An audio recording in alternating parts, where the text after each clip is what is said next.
Hello po mga ka-DDS, magandang araw sa inyong lahat. Mga ka-chika babes, pag-uusapan po natin ang tungkol sa mga karagdagan pang kababalaghan na nangyayari dito sa PhilHealth. Diba, narinig po natin yung modus operandi ng isang doktor, kung paano siya mag-recruit, kung paano niya linlangin kung paano siya makakuha ng pondo sa PhilHealth.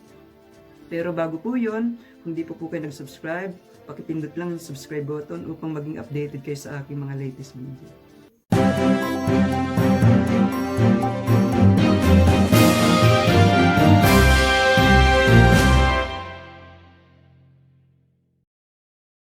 Yung modus po na ginagawa according po kay Congressman Kabatbat, bago po siya naging congressman, siya po ay practicing lawyer.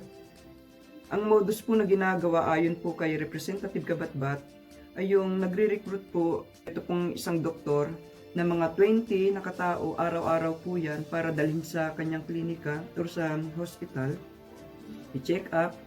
Pero ginagamit po niya yung isang teacher para mag-recruit na binabayaran niya ng around 100 to 150 pesos. Naku po, nang dahil po sa ganyang klaseng halaga, nagpapagamit ang isang teacher na to para mag-recruit ng mga bibiktimahin nila para magamit ng doktor para sa kanyang kakuha ng pera ng pondo sa PhilHealth. Ang nangyayari po dyan, di magre-recruit, maniniwala yung mga tao, palalabasin na free wellness check-up. Di po ba ang ganda pakinggan, hindi na raw sila gagastos, whatsoever. Pero pagdating doon, ang kondisyon pala patutulugin ng mga taong na-recruit nila ron ng isang araw sa ospital at palalabasin na meron silang mga iba't ibang klaseng sakit. Ngayon, yung sakit na yon na pinipili ng doktor na to, meron siyang mga sakit na paborito. Yung sakit na malaking ibabayad ng PhilHealth sa kanya. Ayun po yung kanyang modus operandi. Nakakalungkot lang po rito, yung teacher ginagamit niya sa pamanding teacher na binabayaran lang niya ng halagang 100 to 150 pesos. Kumbaga sa sobrang barya. Pero yung kanyang nakukulimbat, bawat pasyente, libo-libo po. Ngayon, if this certain teacher can recruit 20 people every day, di sa loob ng 10 araw lang yan, di ilan na yan, di ba? Sa loob ng isang taon yan, di napakarami pong nare-recruit. Alam naman po natin yung kanyang paboritong sakit. Kailangan meron niyang malaking halaga na katumbas na binabayaran ng PhilHealth. Siyempre hindi siya mag-iimbento ng pipitsuging sakit. Ang nakakatakot po rito kasi, hindi lang po nakakalungkot, nakakatakot kasi it involves the patayan na merong pinapapatay itong doktor na to. Kung sino mang mag-iimbestiga or makikialam or siyang magbubulgar ng kanyang mga ginagawang modus operandi ay pinapapatay po niya gamit po ang PhilHealth money. Siyempre, we know for a reason na nakakakuha siya ng pera sa PhilHealth, yun din pong pinambabayad niya para patayin kung sino man ang makikialam, mag-iimbestiga. Meron nga po siyang pinapatay na isang tao na involved yung isang pulis. Fortunately po, sa pangalawang pagkakataon, heto pong si Congressman Kabatbat ay inambush po. Siguro sa miracle nangyari, hindi po siya napatay. Pero hindi po siya nawala ng loob. Yung tatlong rumatrat sa kanyang sasakyan, hindi po siya naipatumba. Hinabol po niya at sinagasaan po niya yung nakasakay sa motor. Yung isa namatay, pulis yata yun kasi nakuha nila yung ID. Yung isa nasa ospital at yung isa nakatakas. Yun din po yung taong inutusan nitong certain na doktor na to, ano bang pangalan nun? Nakalimutan ko, neurologist siya eh. Yun din po yung tatlong yun ang pumatay dun sa unang pinapatay ng doktor na to. Kaya nakakatakot po, syndicate na talaga na involved na ang pagpapapatay sa mga sino mang makikialam o magbubulgar sa kanilang mga kalokohan. Ngayon, siyempre kumikilos pa rin ng pera dito, pinapagana nila. Pero can you believe that? Yung ginawa nilang panluloko ng Smartmatic tungkol sa, di ba, nagpetisyon si Bongbong Marcos para bilangin uli ang mga balota, mano-mano, na siya talaga ang nanalo, pero unfortunately maraming balotang nabasa, may nasira, kung ano-ano nangyari. Parang ganun ang gusto nilang palabasin sa mga dokumento, mga ebidensya, na naulanan daw, nasira. Would you believe that? PhilHealth building, nagkaroon ng tulo, nagkaroon ng tagas. Sino ba ang lolokohin nyo? Parang namili yung butas ng bubong nila na matuluan, masira dahil sa nabasa ang mga papeles dun sa dahil nga umulan. It just so happened pa during the investigation. Sino ba ang niloloko nyo? Alam nyo, wala nang naniniwala sa inyo, PhilHealth. Talagang lahat kayo mula sa taas hanggang sa baba magkakakutsaba. Palibasa, matagal na ninyong nililin lang ang taong bayan sa inyong kalokohan, mga modus nyo. Ngayon, panahon ni Duterte, unti-unti kayong na-expose. Unti-unting sumasambulat yung baho nyo. Kaya nang nanood po ako ng hearing ng si Marcoleta na nagsasalita, tinatanong niya si Del Rosario, grabe.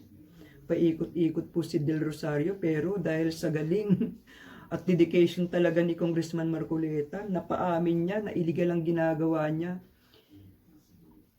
Yung mga kalokohan dyan sa PhilHealth, ang dami. Diyos ko, hindi ko na malaman kung paano ko sasabihin isa-isa. Meron pala silang master list ng mga hospital na yun lang yung bibigyan nila, doon sila magre-reimburse ng pera. Ang ibig sabihin, yung IRM na tinatawag, ang ibig sabihin, kahit anong gawin ng mga hospital na to, na hindi nila paborito, wala pala talagang mapapala. Parang paghihintay nila ng walang kasiguraduhan kung kailan maibibigay ang pera. Pala merong mga master list. Di ba? Nakakatakot yung mafia sa PhilHealth. Heto ba yung deserving natin? Kasi po napabayaan po yan ng napakaraming taon or dekada. Yung mga namumuno po natin walang ginagawa. Hindi po nila binabanggay yung mga dapat manggain. Do alam natin na sa napakatagal na panahon, marami pong corruption sa bawat sangay ng ating gobyerno. At naniniwala ako na hindi lang ang PhilHealth. Di ba sabi ko nga sa ibang vlog ko, ano ang susunod? SSS, di ba noon sa SSS nakarinig na rin tayo ng mga kalokohan dyan, GSIS, PAGCOR, kung ano, baka nga sa DFA din, we don't know. Di ba sa Meralco, one corruption after another, nakakahilo na nakakalungkot, mga ka-DDS, itong nangyayari ngayon sa PhilHealth, huwag natin tantanan. At suportahan po natin yung mga congressman na talagang nagtatrabaho at nagbubulatlat ng kanilang baho. Si Del Rosario, isa pa rin yan. Biro mo, more than 20 years na siya sa, dyan sa PhilHealth. Isa sa pinakamataas na opisyal. Tapos kayang-kaya niyang magpaikot. Kayang-kaya niya gumawa ng policy. Meron palang reklamo dyan na over 200 cases. Biro mo ang sinampalang 11. 200 11 lang ang sinampa na kaso. Tapos karamihan pa ron napawalang sala. Kumbaga sa dinodoktor nilang lahat kinukutsaba nila, mga lawyer, hospital, doktor. Tapos yung narinig nga natin, school teacher nagpagamit sa halagang 100 to 150 pesos. Pambili ng 3 kilong bigas. Tapos pinagpalit niya sa kanyang nakipagkutsaba rito sa doktor na to. Alam niyo po, kasi ang corruption, magiging possible po yan kung kahit hanggang sa maliliit nagpapagamit. Totoo po yan. Kaya kailangan magsimula sa atin, ihinto natin yung pagbibigay ng bribe kahit sa mga barangay captain. Diyan kasi nagsisimulang corruption eh. Hindi kasi magtatagumpay yung mga nasa taas na yan. Kung tayo po nagpapabayad o nagpapatakot at nananahimik na lang, ganyan po nangyayari sa ating bayan sa napakatagal na panahon. Kaya hindi ko masisi si Marcos noon, nag-declare ng martial law. Kasi talagang maraming sakit ang ating bayan eh. Ang PhilHealth na to, hindi lang yan, naniniwala ako marami pa yan. Nakakasuklam yung naririnig natin, nalalaman natin mga kagahaman ng mga PhilHealth official at sangkot hanggang sa baba, sangkot kahit yung mga tao sa labas. Itong neurologist na to na sinasabi ni Congressman Kabatbat, ito yung mga wala ng puso eh. Ito na siguro yung mga godfather, bull godfather.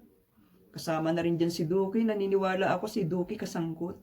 Si Larissa, Si Risa umupo ng 2 taon, Board of Directors.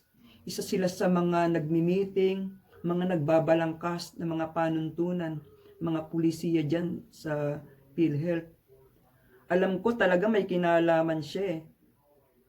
Kung natatandaan niyo po yung sa dingbaksya natin, yung nag-release ng bilyon-bilyong pondo, malapit kasing eleksyon na yun. Kailangan nila sa campaign ng susunod na Pangulo, kay Leni Robredo. Malamang mauungkat din yan isa-isa. Hopefully, magpatuloy pa tong investigasyon na to. Do alam natin, marami talagang sangkot, pero kailangan matukoy kung sinong dapat matukoy. Yung mga oposisyon, yung senador na yan na napakaingay, isa rin yan. Kailangan mabulat-lat yan yung kay Risa Hontiveros. Hindi lang yung mga taong tulad ni Del Rosario, hindi lang yung mga doktor na bibisto na po yung kanilang kalukuhan. Kailangan itong senador na to at si Duque. Hindi lang po si Morales. Kasi si Morales, almost 1 year pa lang siya dyan eh. Do alam natin may kasalanan siya kasi alam natin nararamdaman niya. Kaya nga lang sa bigat ng mga kalokohan dyan, ng mga ginagawa ng mafia, ng mga sindikato sa loob, parang nagiging tiklop na lang yung bibig niya o nakiayo na lang siya. Alam natin may kasalanan siya. Pero yung kay Morales, mababaw yan eh. Siguro mas malalim dyan yung kila Duque, yung Secretary of Health natin.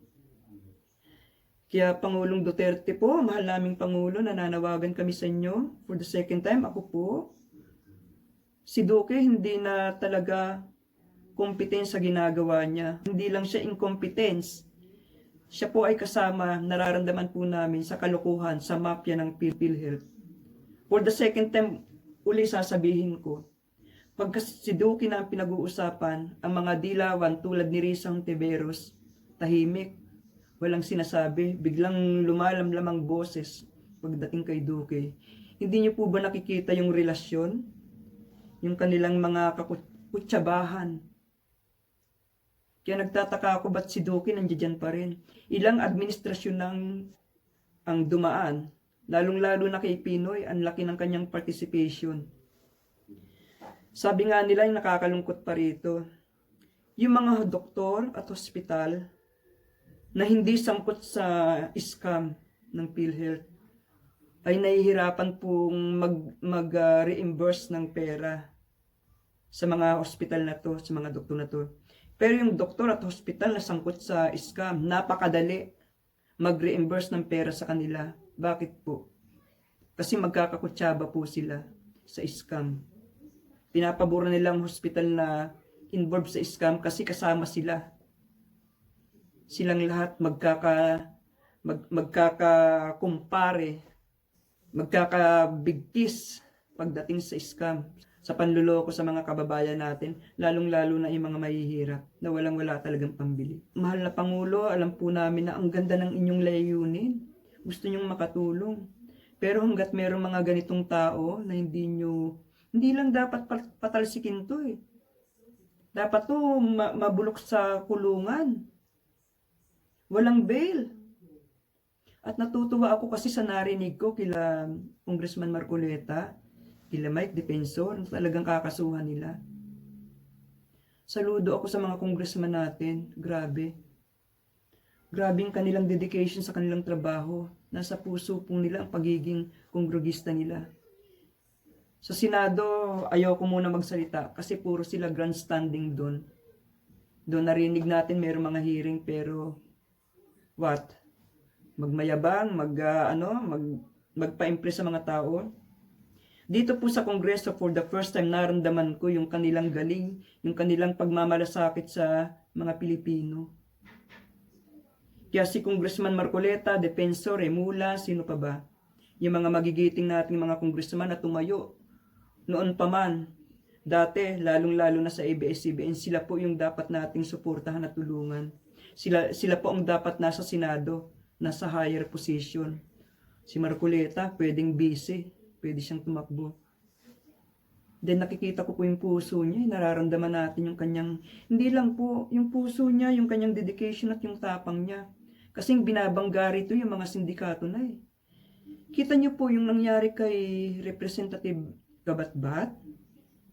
inambush siya. Luckily, nakasurvive po siya at nagawa pa niyang habulin yung mga namaril sa kanyang sasakyan. At nasagasaan pa niya yung isa. What a courage. Saludo rin po ako sa inyo, Representative Kabatbat, sa ginawa nyo. Lalo na yung pro bono case na hinawakan nyo na walang bayad, libre. Yung iimbestigahan ng PhilHealth sa kanilang mga kalokohan. Alam niyo mga ka-DDS, heto na yung panahon na talagang kailangan magkaisa po tayo. Huwag po tayong manghinawa na suportahan ng ating Pangulo dahil sa ngayon pong panahon talagang higit kailanman kailangan niya tayo sa panahon na to. Meron pa po siyang natitirang less than 2 years na nga eh. Actually, it's not that long. Kaya itong mga oposisyon nagtatrabaho na, tinitira na nilang ating Pangulo, kabilaan, kaliwat kanan, harapan sa likuran, taas at baba. Para kung sino man ang kanyang susuportahan sa pagkapangulo sa next election sa 2022, humina po. Ang di po nila alam ang social media, napakalakas po. Tayo po yun, yung mga nagsasalita. Kahit maliit lang po akong vlogger, okay lang po na basta may makapanood nitong aking vlog, may makarinig, kahit konti lang. Ang pakiusap ko lang sa inyo mga ka-DDS, huwag po tayong titigil. I-share nyo po ang aking vlog. Not only like or comment, share it para maraming makarinig. Ito na kasi ang panahon na make it or break it. Yung sinasabi nga nila. Minsan lang po tayo magkaroon ng isang pangulo na napaka-dedicated, napaka-mapagmahal, napaka-unique na pangulo, napakatapang. At alam ko nararamdaman nyo na handa ang ating pangulo na ibuwis ang kanyang buhay dahil sa atin. Dahil sabi nga niya, matanda na ako. Wala na akong ibang pupuntahan, magre-retire na ako. Hindi na ako interesado sa politics. Nakuha ko na yung gusto ko, yung pinakamataas. At nararamdaman po natin yan ng ating Pangulo. Walang interes, kundi pagsilbihan ng bayan at makitang umuunlad ng ating bayan. Mairaos man lang sa kahirapan ng mga talagang naghihikahos natin mga kababayan. Etong PhilHealth na to, Diyos ko, napakalaking issue. Kasi etong etong pinakapuso ng kalusugan ng mga mamamayan. Yung mga nagkakasakit nating kababayan na hindi kayang gumastos. Ito po, nasa PhilHealth po. Tapos pinamumunuan ng mga buhaya. Hindi lang mga buhaya, mga mamamatay tao. Mga sindikato, mga walang puso. Mga demonyo. Kaya mga congressman na tulad nila Marcoleta, talagang hayagan, binulgar nila, kabat-bat. Yan, saludo talaga ako sa inyo. Defensor, sino pa sila? Dan Fernandez. Mas naniniwala ako sa hearing na nangyayari sa Kongreso ngayon. Kasi ginawa na nila at naramdaman namin na tunay yung talagang kanilang pagtatanggol. Tunay yung kanilang pakikipaglaban. Sa Senado, sige, thank you rin, iniimbestigahan nyo eh. Pero mas mataas ang aming pagtitiwala ngayon sa Kongreso sa pamumuno ni Congressman Marcoleta. Kaya Congressman Marcoleta, sana makarating sa inyo to. Nandito po kami sa inyong likuran, together with our President. Talagang susuportahan po namin kayo kahit anong posisyon ang inyong upuan. Mas maganda nga sana sa Senado eh, para mas malakas ang boses nyo. At si Mike Defensor din, sila Remula. Ayan yung mga nauna noon sa mga nakaraang hearing pa before the PhilHealth na talagang tumayo sa katotohanan. Meron mong napabagsak ang higanteng ABS-CBN nang dahil sa kanila. Siyempre sa initiative ng ating Pangulo. Ang PhilHealth sa tingin ko nagsisimula pa lang yan. Marami pang mahahalukay dyan. Kailangan huwag tayong tumigil hanggat hindi na iimbestigahan sila Risa Hontiveros, sila Pinoy. Si Gerindo, nagsalita na siya. Do ka panipaniwala pero alam ko meron siyang say. Meron siyang sabit sa dingbak siya. Yung pondo na binigay.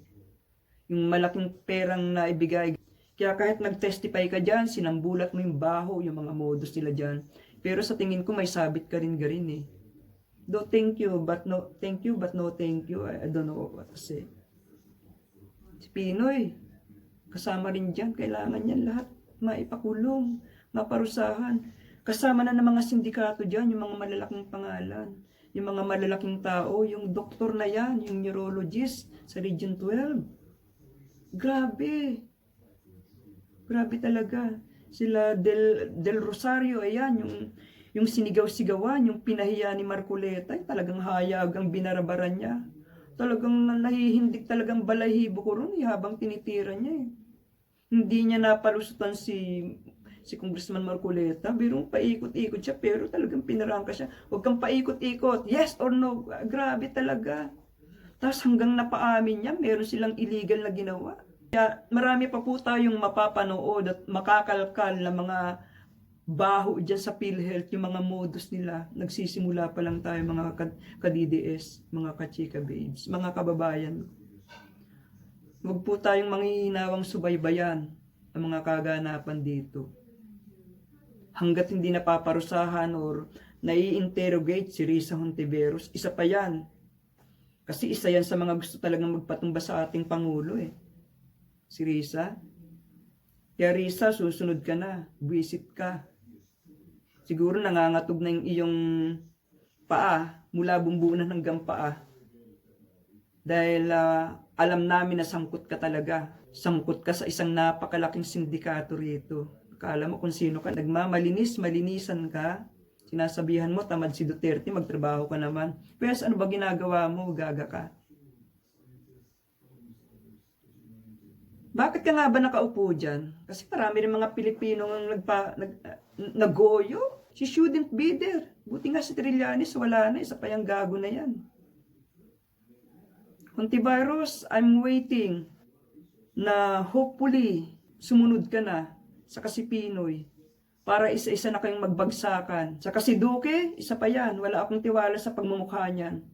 Kaya nagka-hetot-hetot yung ating pandemic solution dahil kay Duque.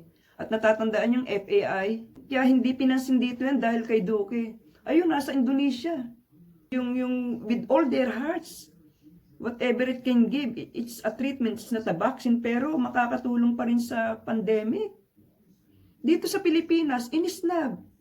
Pangulong Duterte, nananawagan po ako sa inyo, yung mga bagay na merong relevance sa resulta ng pandemic, hindi nakakatulong si Duque sa inyo. FAI inisnab because of him. Ang laking tulong sana sa atin yun. Sige po mga ka-DDS, hanggang dito na lang po. Next time, pag-uusapan pa rin natin ang PhilHealth o ang iba pang kaganapan nangyari sa ating bayan. Kung nagustuhan niyo pong aking video, please don't forget to like, comment, at i-share po nyo ng i-share para mabuksan pong isip ng ating mga kababayan na hindi pa talaga nalalaman ng katotohanan. Saludo ako sa inyong lahat mga ka-DDS at saludo rin ako sa ating mga kongresista na napakatatapang, nasa panig po ng katotohanan. Maraming salamat po at isa pong magandang araw.